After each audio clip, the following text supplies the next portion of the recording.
우리 다 같이 오늘 본문의 말씀 가운데 사도행전 6장 1절 말씀을 다시 한번 읽어보도록 하겠습니다. 장면을 상상해 보세요. 시작. 이 시기에 제자들이 점점 불어났다. 그런데 그리스 말을 하는 유대 사람들이 히브리 말을 하는 유대 사람들에게 불평을 터뜨렸다. 그것은 자기네 과부들이 날마다 구워 음식을 나누어 받는 일에 소홀히 여김을 받기 때문이었다. 저에게는 이 사도행전 6장 1절의 말씀이 언제나 큰 은혜가 되었습니다. 지금 예루살렘 교회에서 일어난 일입니다. 지금 예루살렘 교회는 누가 목회를 하고 있습니까? 예수님의 사도들이 목회를 하고 있습니다. 한 명도 아니라 12이 함께 목회를 하고 있는 교회입니다. 그런데도 불평을 터뜨리는 일이 일어났습니다.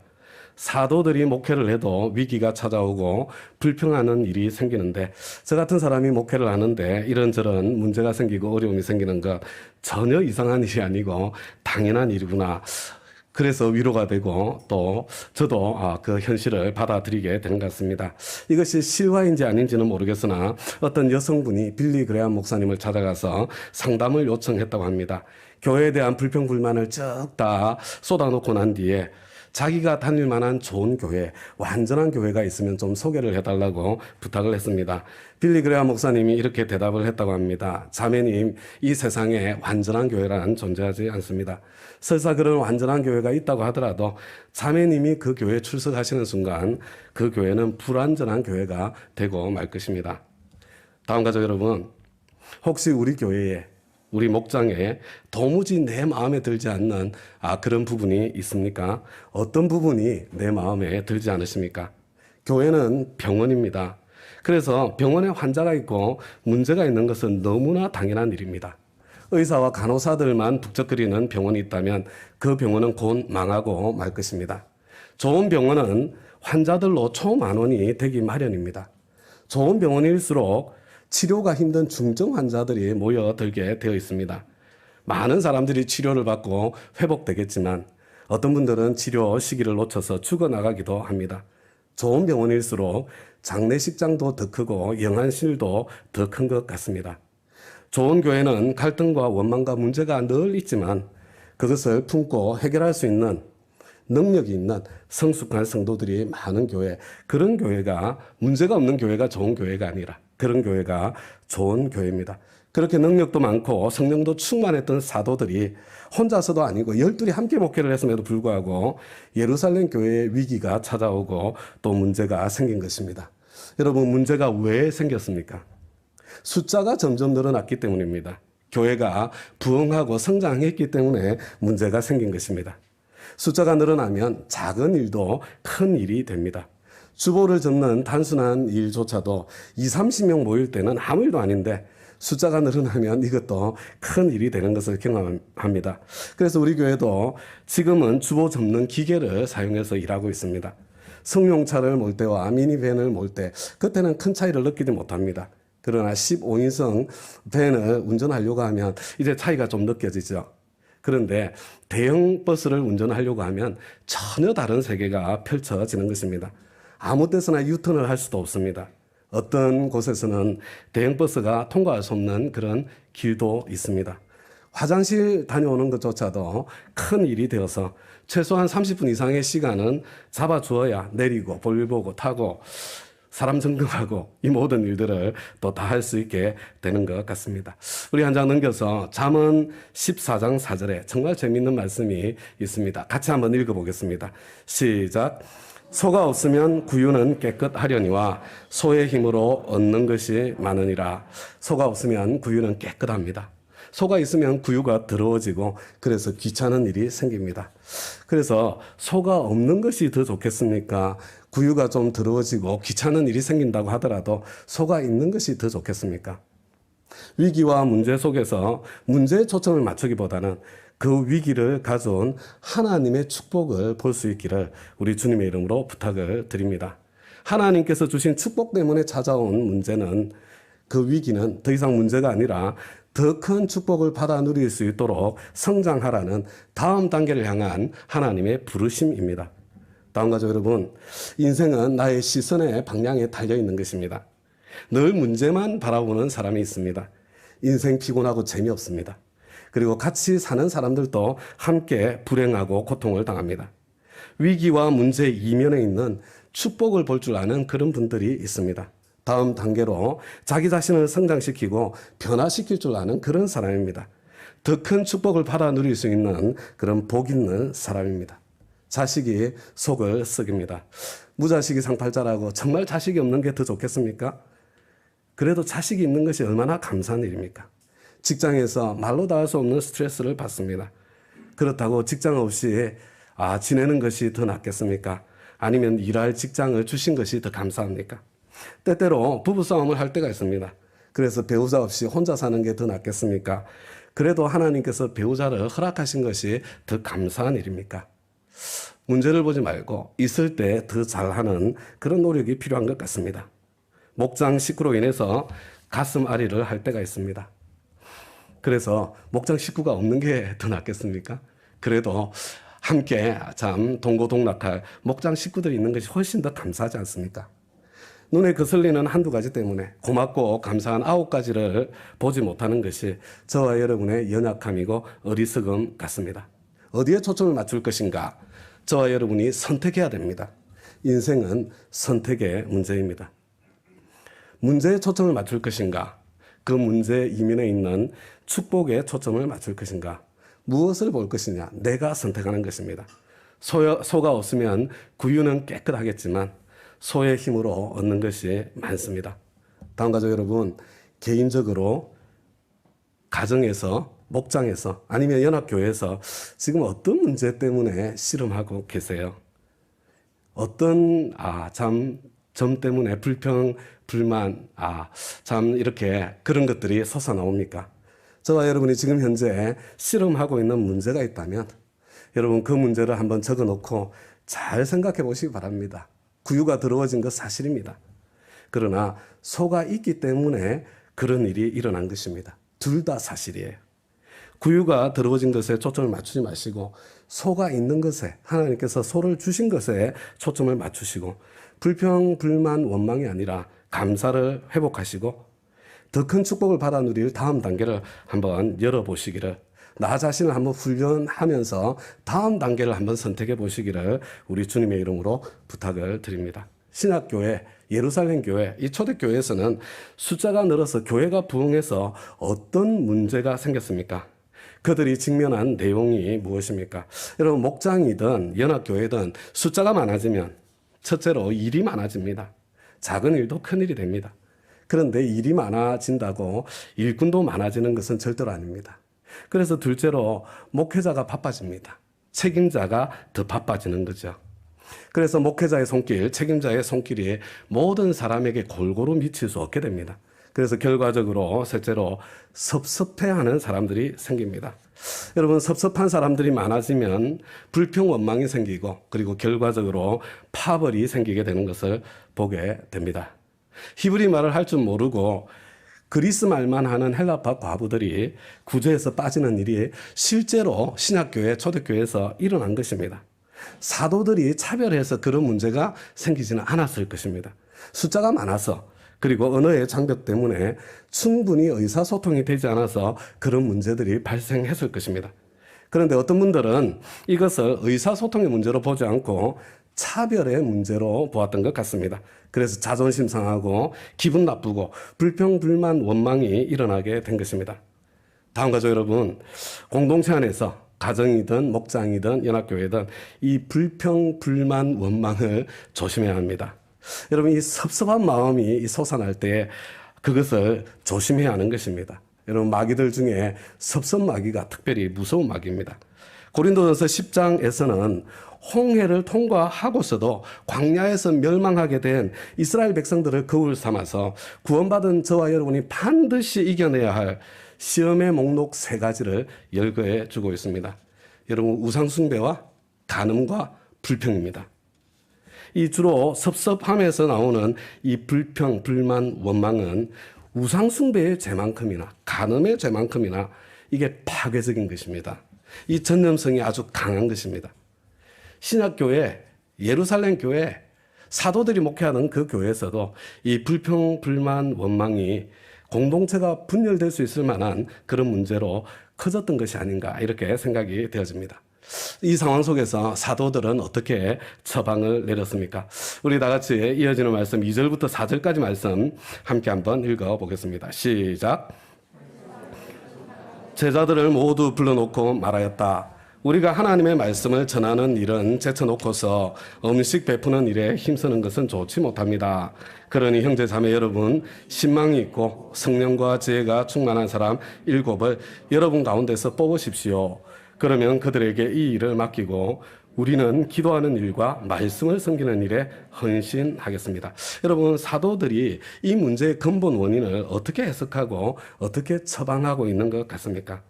사도들은 이 위기 상황의 근본 문제가 성도들에게 있는 것이 아니라 자기 자신들에게 있다고 보았습니다. 자기 자신 안에서 문제의 원인과 해결책을 함께 찾고 있는 것을 보게 됩니다.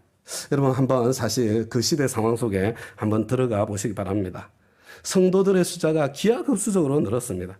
사도들이 얼마나 바빴겠습니까? 피곤해서 지칠만도 했을 것 같습니다. 그래서 기도할 시간도, 말씀 연구할 시간도, 심지어 말씀을 전하고 가르칠 시간도 점점 줄어들게 되었습니다. 그런 경무 속에서도 가난하고 힘든 성도들을 돌보려고 얼마나 노력했겠습니까? 그랬는데 지금 섭섭하다고 불평하고 원망하는 분들이 지금 일어난 겁니다. 그런데 그분들이 교회에다가 무엇을 맡겨놓기라도 했습니까? 사실 히브리파 성도들은 집도 팔고 땅도 팔기까지 하면서 가난한 신자들을 섬기고 있는 것 아닙니까? 그런데 마치 권리나 되는 것처럼 불평하고 원망하니 그들이 염치 없다고 몰아붙일 수도 있었을 것 같습니다. 여러분, 교회에서 아니면 목장에서 집에서 문제가 생겼을 때 누구에게 책임이 있나 한번 살펴보자, 찾아보자. 한번 모두가 모여서 한번 툭 틀어놓고 이야기해보자. 그런 분들 때때로 만나게 됩니다. 여러분, 그러나 그렇게 하는 순간 문제가 해결되는 것이 아니라 공동체가 무너지게 되는 경우를 저는 수없이 보아왔습니다. 문제를 해결해 보려고 이렇게 막 툭 틀어놓고 쏟아놓기 시작했는데 우리가 죄인들이잖아요, 인간들이. 그냥 이 말들을 쏟아내는 중에 서로 상처를 주고받으면서 예상치 못한 없던 문제들까지 막 새롭게 솟아나는 것을 보게 됩니다. 근본적인 문제는 손도 대지 못하고 다른 이슈들에 매몰되어 버리는 경우가 너무나도 많습니다. 사도들은 성도들에게서 문제를 찾지 않았어요. 남에게서 문제를 찾지 않았습니다. 누구에게 책임이 있는가를 따지지 않았습니다. 사도들은 사람들과의 관계의 문제는 나 자신의 하나님과의 관계의 문제에서 시작된다는 것을 누구보다도 잘 알았던 것 같습니다. 우리 생명의 삶 시간에 함께 공부하지 않습니까? 신앙생활에서 가장 중요한 것은 관계, 사랑의 관계입니다. 하나님과의 관계와 내 가까이 있는 사람들과의 관계는 별개가 아니에요. 같은 것입니다. 눈에 보이지 않는 하나님과 관계가 얼마나 좋은가 내 가까이 있는 이웃과 사람들과의 관계 속에서 드러납니다.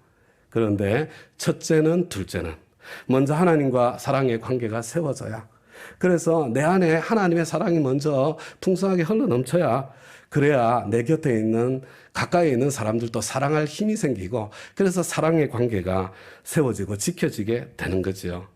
그러니까 교회의 갈등과 문제는 교회뿐만 아니라 가정에서도 마찬가지예요. 모든 사람들과의 관계 속에서 갈등과 문제는 사람과 씨름할 것이 아니라 먼저 하나님과 씨름해야 하는 것입니다. 사도들은 자기 자신들에게서 먼저 문제의 원인을 찾았고, 특별히 자신들과 하나님과의 관계 속에서 문제의 근본 원인과 해결책을 찾은 것입니다. 그리고 그것을 솔직하게 공동체 앞에 고백한 거예요. 이것은 우리의 문제입니다. 나의 문제입니다. 여러분, 정말 멋있지 않습니까? 사도들은 이 위기 상황의 근본 문제가 다른 것이 아니라 공동체에 말씀의 은혜가 부족하고 기도의 능력이 흐르지 않는 데 있다고 보았습니다. 다른 말로 하면 하나님과의 관계가 깨어진 데 있다고 본 것입니다. 그래서 자신들은 하나님과의 관계를 세우기 위해서 기도하는 일과 말씀을 묵상하고 말씀을 전하는 일에 더욱 집중하기로 결정합니다.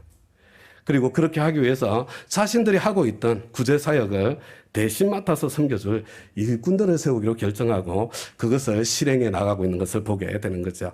역할 분담이 시작이 된 것입니다. 그런데 여러분, 이 사건의 결과적으로 보니까 사도들이 자기 자신들의 역할을 찾기 전에는 성도님들의 역할을 빼앗고 있었다는 것을 보게 됩니다. 사도들이 자기 자신들이 원래 해야 될 마땅한 역할을 되찾고 나니까 훈련된 성도들이 자기 자신의 자리와 역할을 찾게 되고 탁월한 역량을 발휘하기 시작하는 것을 보게 되는 거죠.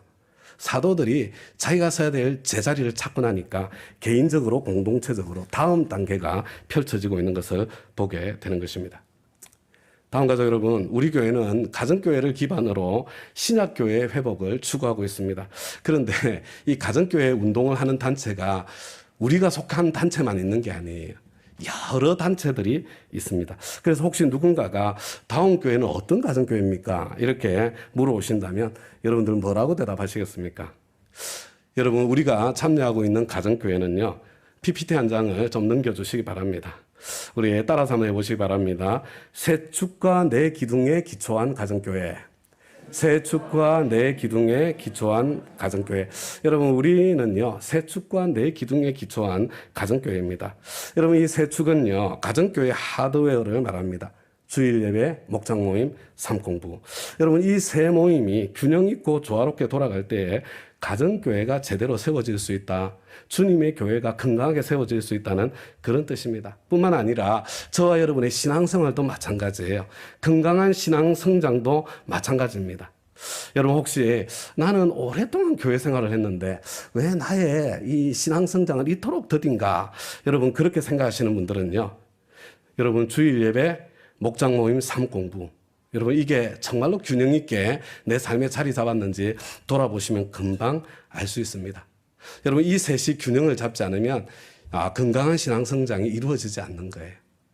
내가 지금 이 셋 중에 지금 어디에서 지금 이렇게 부족해서 내가 성장이 제대로 이루어지지 않고 있는지 그것을 점검하고 발견할 수 있는 것입니다. 여러분, 삶공부는 신약교회가 사도들의 가르침을 받았던 것처럼 말씀 사역자들을 통해서 성경을 배우는 자리입니다. 지성을 터치하는 데 초점이 맞춰져 있습니다. 목장 모임은 신약교회가 이 집 저 집을 돌아다니면서 모였던 것처럼 우리는 집에서 모이기를 힘쓰고 있죠. 그래서 서로를 더 깊이 돌아보고 서로의 감정을, 아픔을 터치하는 데 초점을 맞추고 있습니다.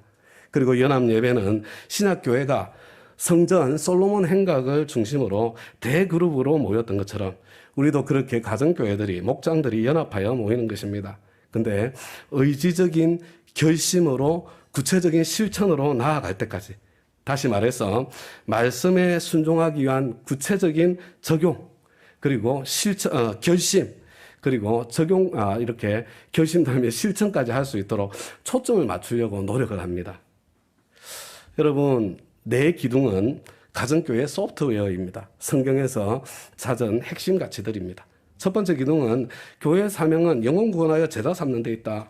그래서 영혼 구원이 일어나지 않고 제자가 배출되지 않으면, 내가 제자로 성장하고 있지 않으면 교회가 교회의 사명을 다하지 못하고 있는 거다.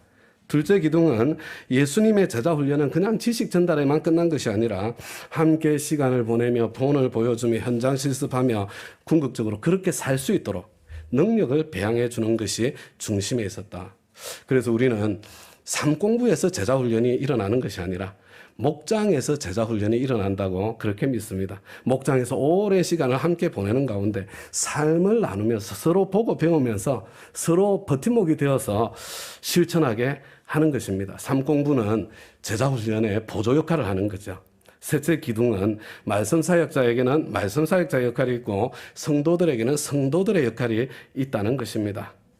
사람을 돌보고 교회를 세우는 목회는 성도들의 것이고, 말씀 사역자의 역할은 성도들이 원래 본인들이 해야 될 본연의 역할, 목회를 할 수 있도록 말씀과 기도로 성장과 훈련을 돕고 섬기는 것, 이게 말씀 사역자의 역할이라는 거죠.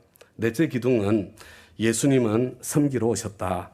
그러므로 예수를 닮아가는 그리스도인의 인생 목적은 섬김이다. 교회의 리더십은 섬기는 리더십이다.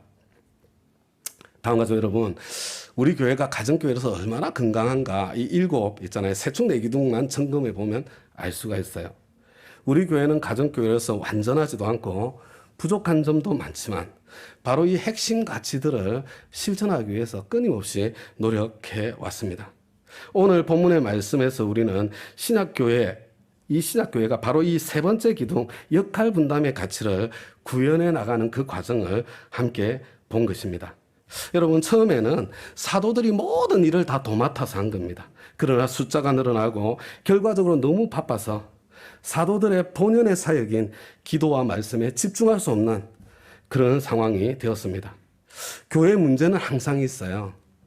그런데 말씀의 은혜와 기도의 보호가 있으면, 다른 말로 하나님과의 관계가 탄탄하게 세워져 있으면 문제를 뛰어넘을 수 있습니다. 문제가 생겨도 그 문제가 점점 작아지는 방향으로 움직입니다. 그리고 그 문제와 씨름하는 가운데에 성도님들의 훈련과 성장이 일어납니다. 그러나 말씀의 은혜와 기도의 보호가 없으면, 다른 말로 하나님과의 관계가 끊어져 있으면 작은 문제가 점점 커지는 방향으로 이게 전개가 됩니다. 그리고 나중에는 걷잡을 수 없게 되는 거죠. 여러분, 좋은 교회는 문제가 없는 교회가 아니고요. 문제가 생겼을 때 점점 작아지는 방향으로 움직이나 커지는 방향으로 움직이나 거기에서 갈라지는 것입니다. 그래서 사도들은 기도와 말씀에 전무하고, 다시 말해서 사도들은 하나님과의 관계를 세우고 지키는 일에 초점을 맞추고, 성도님들 가운데 훈련되고 성장하신 분들이 믿음과 성령이 충만하신 분들을 세워서 사람을 돌보고 교회를 세우는 일을 맡기는 그런 과정이 신약교회에서 지금 일어나고 있는 거예요. 어떤 분들은 목회자와 성도님들의 역할 분담에 너무 큰 은혜를 받아서 목사가 해야 될 역할이 따로 있고 성도들이 해야 될 일이 따로 있는 것으로 이렇게 생각하는 분들이 있으신 것 같습니다. 근데 여러분, 그런 게 아니에요. 각 사람의 역할은 공동체의 성장 과정에 따라, 그리고 각 사람의 영적인 성장 과정과 단계에 따라 자연스럽게 변하고 조정되어져 가는 것입니다. 우리 교회는 제가 보니까요, 연합교회적으로는 역할 분담이 너무 잘 되어 있는 교회 같습니다. 교회 중요한 사역들, 우리 교회는 정말 우리 장로님들을 중심으로, 사역위원회를 중심으로, 또 각 교회 학교 부서의 경우에는 우리 부장님들을 중심으로 너무나 자연스럽게 잘 돌아가는 교회예요. 그래서 저와 우리 부교육자님들은 말씀과 기도에 초점을 맞출 수 있는 그런 환경 속에서 정말 행복하게 목회를 하고 있습니다. 그런데 그럼에도 불구하고 좀 아쉬움이 있어요. 장로님들이, 그리고 우리 목자님, 목녀님들이 사역과 섬김이 너무 많아서 힘들어 보일 때가 많다는 겁니다. 목자님, 목녀님이 목장 섬기는 것만 해도 쉽지 않은데, 연합교회의 주요 사역들도 섬기는 분들을 보면 거의 대부분이 목자님, 목녀님들이라는 것.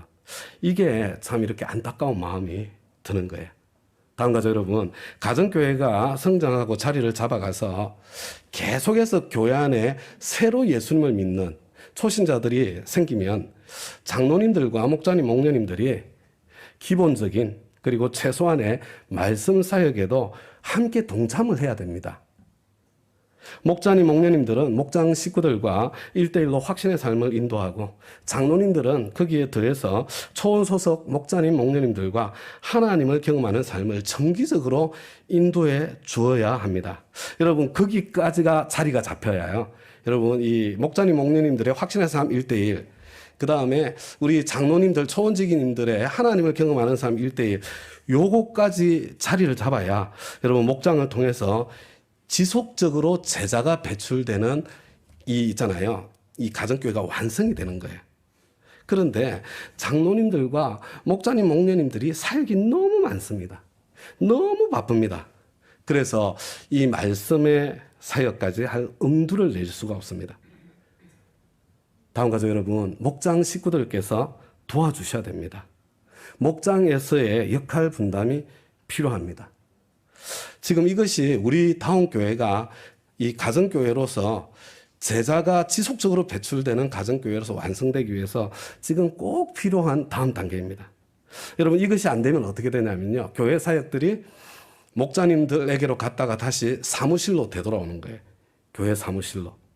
그래서 교역자들이 말씀과 기도의 사역에 집중하지 못하는 과거의 악순환으로 되돌아가고요. 그리고 교회는 성도님들 중심의 교회가 아니라 목회자 중심의 교회로 다시 되돌아가 버리고 말게 되는 것입니다. 우리가 지금 그 기로에 서 있습니다. 다음 가족 여러분들께 부탁을 드립니다. 우리 코로나로 인해서 목장이 우리 연합교회가 다소 위축이 되어 있습니다. 지금은 필요하지 않는 것처럼 보일 수 있어요.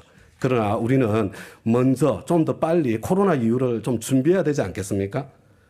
그래야 하나님께서 코로나 이후에 부흥의 때를 허락하실 때 우리가 부흥을 담을 수 있는 그릇이 되지 않겠습니까? 건강한 다운 가족들은 우리 따라서 한번 해보겠습니다.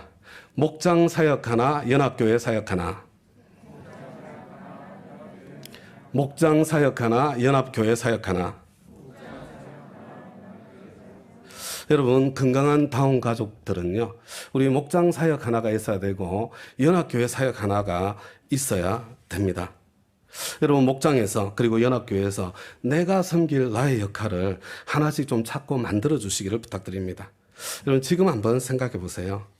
특히 지금 내 마음에 목장에 대한 아니면 내 마음에 연합교회에 대한 아쉬운 마음, 섭섭한 마음, 불평과 원망이 조금씩 싹트고 있는 것이 느껴지신다면 여러분, 그런 분들은 특별히 더 생각해 보셔야 돼요.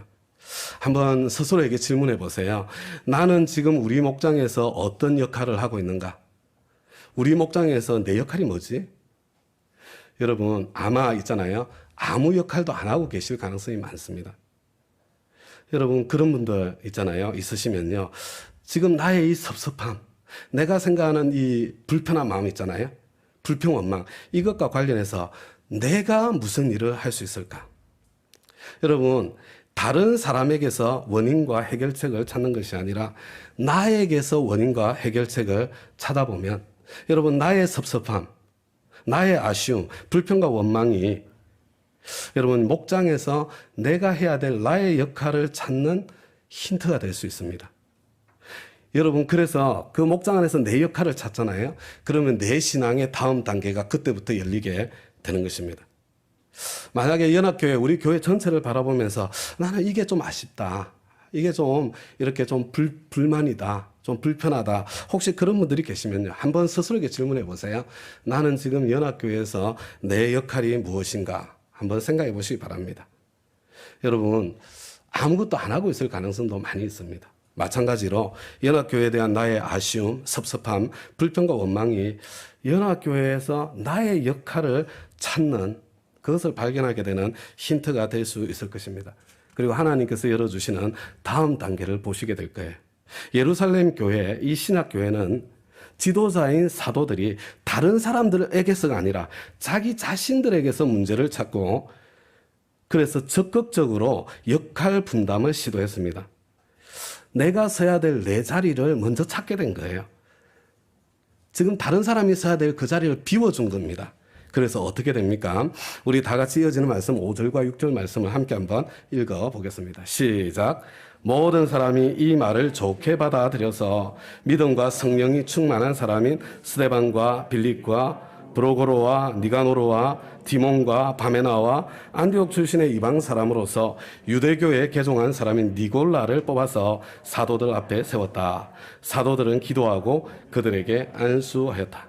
여러분, 사도들이 요청한 대로 구제를 전담할, 재정을 전담할 7명의 일꾼을 뽑아 세웁니다. 그런데 여러분, 이 7명 일꾼의 이름이 저는 사실 아직까지 잘 구별할 수 있는 실력이 안 되는데요. 이분들이 모두 다 헬라식 이름을 가지고 있다고 말합니다. 일꾼으로 세워진 그들 모두가 히브리파 유대인들이 아니라 그리스 말을 하는 헬라파 유대인이었다는 것입니다. 심지어 니골라라는 안디옥 출신의 이방 사람, 이 사람은 안디옥 출신의 이방 사람인데 유대교로 개종한 사람이었습니다. 여러분, 한번 그 당시를 한번 생각해 보세요. 지금 집 팔고 땅 팔아서 헌금하는 사람들, 헬라파 유대인들이었겠습니까? 히브리파 유대인들이었겠습니까? 여러분, 거의 히브리파 유대인들이었을 가능성이 많습니다. 그런데 그 재정을, 그렇게 헌금한 재정을 집행하고 구제를 전담하는 사람들은 누구를 뽑았습니까? 헬라파 유대인들을 뽑아 세웠습니다. 이거 정말로 놀라운 일입니다. 어떻게 이런 일이 가능했을까? 여러분, 믿음 좋고 성령 충만한 분들이 모두 헬라파 유대인들이었고 히브리파 유대인들에게는 아무도 없었기 때문에 이 7명이 뽑아졌겠습니까? 12사도가 모두 히브리파 유대인들이었기 때문에 새로 지도자를 뽑아 세우면서 헬라파 성도들에게 히브리파 성도들이 리더십을 양보하는 일이 일어났던 것이 아닌가, 저는 그런 추측을 해보게 됩니다. 아마 이런 논의가 있지 않았겠어요?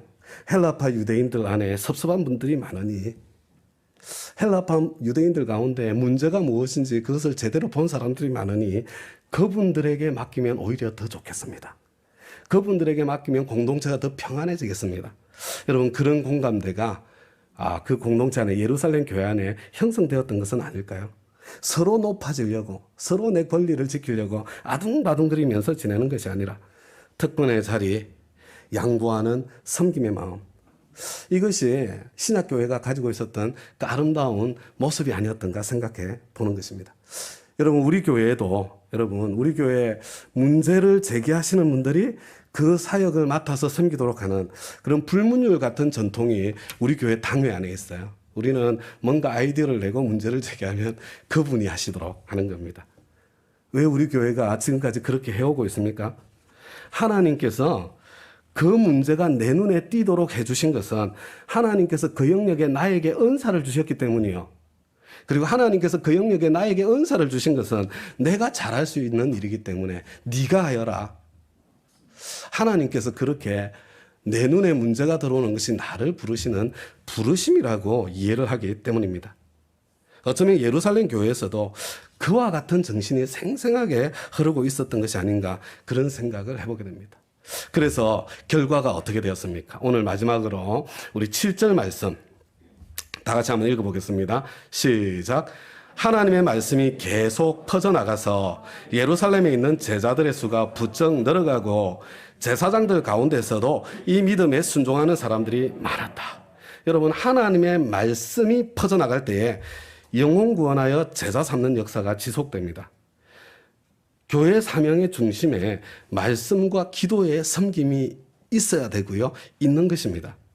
사도들이 하나님께서 맡겨주신 말씀과 기도의 사역에 집중하고 다양한 교회 사역을 위한 일꾼들이 세워지고 역할 분담이 제대로 이루어졌을 때 교회는 분쟁을 이기고 숫자가 더 늘어나는 더 큰 부흥을 맛보는 그런 은혜가 있었습니다. 교회는 말씀과 기도의 섬김이 점점 더 왕성하게 일어나는 방향으로 역할 분담이 계속해서 일어나야 되고, 그리고 그 가운데 다음 단계가 펼쳐져 나가야 하는 것입니다. 그저 교회만 출석하는 신자의 숫자가 아니라 제자의 숫자가 그때 비로소 점점 늘어갈 수 있습니다.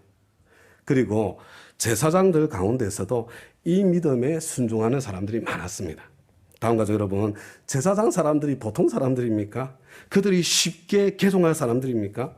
그러나 예루살렘 교회, 신약교회가 분열을 극복하고 공동체를 지켜나가는 사랑으로 하나 된 성숙한 모습을 이렇게 보여주고 그것을 지켜보면서 뿐만 아니라 강력한 말씀과 기도의 섬김으로 여러분, 제사장들조차도 참 복음을 받아들이는 그런 일이 일어나게 된 것 아니겠습니까?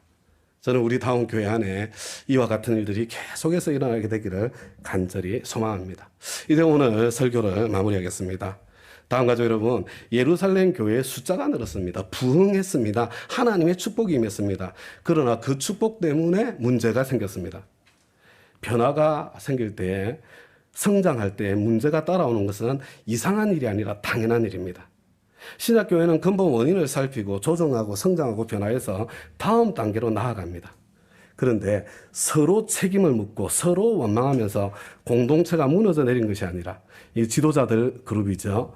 사도들은 자기 자신들 안에서 특히 하나님과의 관계 속에서 문제의 원인을 찾고 하나님과의 관계를 먼저 해결함으로써 더 큰 축복의 통로를 열어가는 거예요.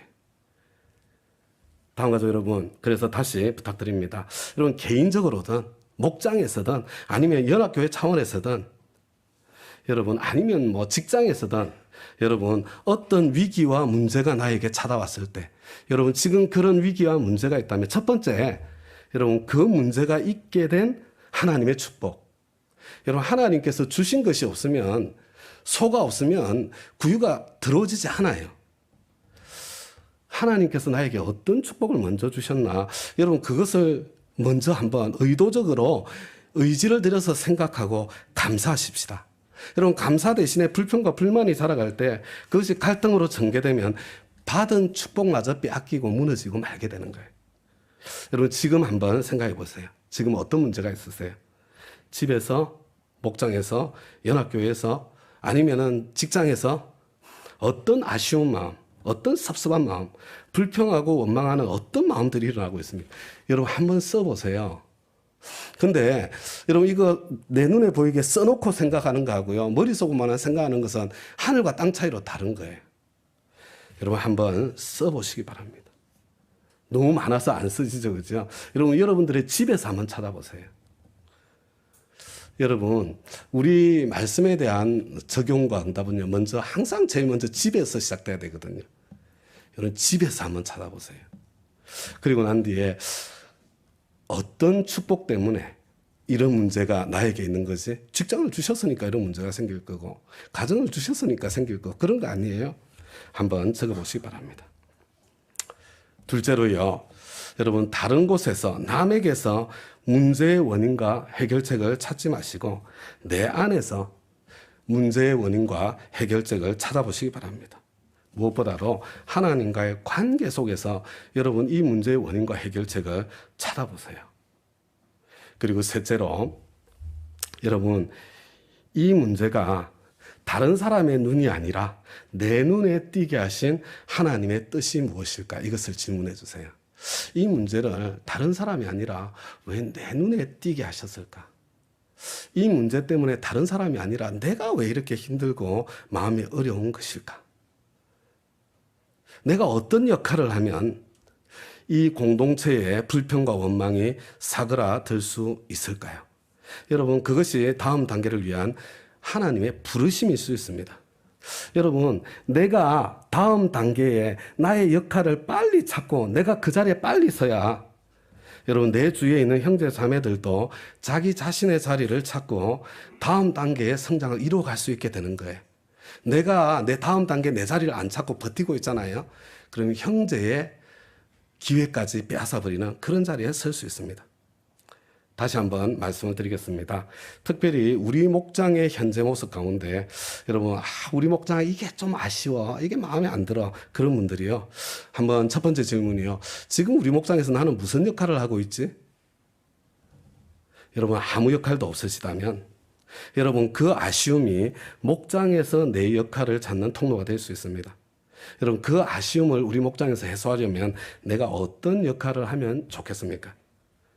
목장의 찬양 인도자로, 목장의 선교 담당자로, 목장의 연락과 친교 담당자로, 목장의 기도 제목을 정리하고 그것을 공유하는 담당자로, 아니면 목장 성경 공부 교사의 담당자로, 여러분, 우리 목장 안에 내가 할 수 있는 다양한 나의 역할들이 있어요. 그리고 내가 그 자리를 이렇게 선택하게 되면요, 우리 목장도 아름다워지고, 그리고 또 공동체 안에 다음 단계로의 성장이 일어나고 변화가 생기게 될 것이에요. 그리고 여러분, 우리 교회, 연합교회 현재 모습 속에 지금 아쉬운 마음이 드시는 분들, 괜찮아요. 고마우신 분들이에요. 열정이 있으신 분들이요.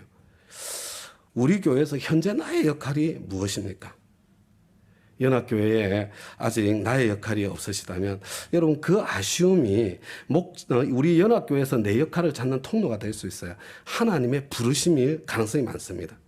여러분, 그 아쉬움을 해소하려면 내가 어떤 역할을 하면 좋겠는가? 여러분, 지금 내가 아쉬움을 느끼는 그것이 우리 교회 어떤 위원회의 사역과 관련되어 있는 것 같아요? 예배위원회? 신앙위원회? 선교위원회? 지역봉사위원회? 어린이 교육위원회? 다음 세대위원회? 아니면 관리위원회? 친교위원회? 가정교회 사역위원회? 여러분, 이 각 있잖아요. 우리 교회는 이 사역위원회 안에서 마음껏 이렇게 내가 참 펼쳐갈 수 있는, 사역을 펼쳐갈 수 있는 그런 통로가 열려 있습니다. 따라서 한번 하겠습니다. 목장 사역 하나, 연합교회 사역 하나. 다음 가족 여러분, 건강한 다운교회 가족은 목장 사역 하나, 연합교회 사역 하나 이게 있어야 돼요. 없으시면 내가 지금 이렇게 조금 더 하나님께서 나를 다음 단계로 부르시고 있구나 이렇게 생각하시면서요. 목장 사역 하나, 교회 사역 하나, 섬김과 봉사의 자리를 찾아갈 수 있기를 바랍니다. 우리 교회가 훨씬 더 아름다운 교회가 될 것입니다. 잔소리 같지만 제가 한 가지만 더 말씀드리고 오늘 메시지를 마무리하려고 합니다. 사실 제가 이 오늘 설교를 준비하면서 너무 괴로웠어요. 힘이 들었습니다. 계속해서 지금 우리 교회 문제가 뭐지? 아쉬움이 뭐지? 계속해서 막 이렇게 기도하면서 생각하는데요. 크게 뭐 부러지게 생각나는 게 없는 거예요. 여러분, 우리 교회가 새롭게 부상되는 그런 문제 없이 너무나도 안정적이고 평안한 교회라는 생각이 들었습니다. 근데 이거 참 감사한 일이잖아요.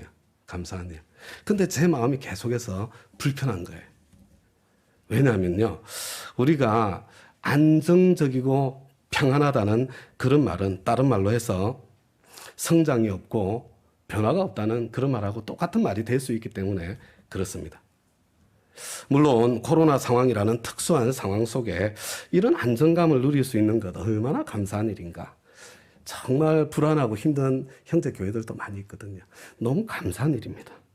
그러나 우리 교회는 지금 코로나 이후를 준비해야 할 그런 때입니다. 코로나로 인해서 하나님이 필요한 사람들이 너무나도 많아졌습니다. 하나님께서는 코로나 이후에 틀림없이 하나님의 부흥을 허락해 주실 것입니다. 여러분, 하나님께서 이 부흥의 시대를 허락할 때에 이 부흥을 담을 수 있는 그릇으로 준비되어 있어야만 그 부흥을 담을 수 있는 거거든요. 그리고 또 하나님께서 부흥의 시대를 주실 때 우리가 준비되어 있지 않으면 생기는 문제들 때문에 원망 갈등으로 또 무너지게 되는 일도 생길 것이거든요. 그래서 첫 번째로 우리가 하나님의 부흥을 담을 수 있는 그릇으로 지금 좀 준비돼야 되겠다. 그리고 그것을 넘어서 이제 오늘 메시지는 그런 상황이 생겼을 때 원망, 불평, 갈등으로 무너지지 않고 더 아름다운 자리에 설 수 있는 그 마음의 준비를 한 거잖아요. 근데 하나님의 부흥을 담을 수 있는 그릇이 되기 위해서 지금 우리가 뭘 해야 되나? 우리 사도행전을 시작하면서 뭐 했습니까? 오늘 성령 강림 주일이잖아요. 부활주일 지나고 7주가 지나 오순절 그날 다가온 거예요. 그죠? 네, 우리는 다운교회 오순절을 우리가 함께 바라보면서 기다리고 있는데요. 우리 함께 꾸준히 하나님께서 이 다운교회 오순절을 주시도록 계속해서 함께 간절히 기도하는 기도가 끊이지 않아야 되겠습니다. 그리고 지금부터 영혼 구원에 대한 집중력, 우리 VIP님들에 대한 집중력을 새롭게 해야 될 때인 것 같습니다. 우리 각 목장마다 나중에 코로나가 이렇게 참 지나가고 난 뒤에 말고요. 이제 그때를 바라보면서 지금부터 우리 각 목장 5 VIP님들 참 목록을 새롭게 정비하고 지금부터 우리 기도하면서 하나님께서 참 일하실 때를 함께 준비해 나갈 수 있기를 부탁드립니다. 이제 우리 다 함께 자리에서 일어나셔서 우리 교회가 하나님께서 어떤 축복을 부어주셔도 그것이 원망, 불평, 갈등의 통로가 되지 않고 더 놀라운 섬김의 통로로 다음 단계를 위한 통로가 열려지는 그런 성숙한 교회로 우리 교회를 함께 준비하기를 그렇게 되어지기를 간구하는 마음으로 교회를 교회되게 예배를 예배되게 우리 하나님 앞에 함께 찬양하겠습니다.